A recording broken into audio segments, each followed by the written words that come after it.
Mani bir xillikdan charchagan okajonlarim, bugun o'z ukamning imijini ustida ishlayman. Sochini o'sib ketganini hisobga olgan holda unga klassik stilda imij berishga harakat qildim. Lekin bitta muammo bor. Ukamning ham sochi o'zimnikiga o'xshab yojik bo'lgani uchun yon qismi ko'pincha ishib qoladi. Menimcha bu holat ko'pchilik mijozlarimizda ham kuzatilsa kerak. Bu muammoga Koreyadan bizga endi kirib kelgan koreyskiy texnologiya yordamida yechim berib ko'rmoqchiman. Bu narsa qanaqa ishlatiladi? Xuddi shunaqa ko'rinishda soch kerakli joylariga surib chiqiladi.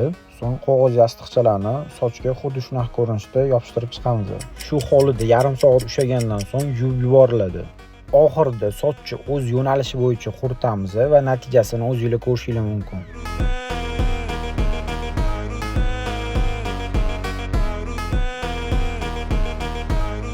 Kimga yana shunaqa xizmatlar kerak bo'lsa, bemalol bizga murojaat qilishingiz mumkin. Like va podpiska bosishni esdan chiqarmanglar.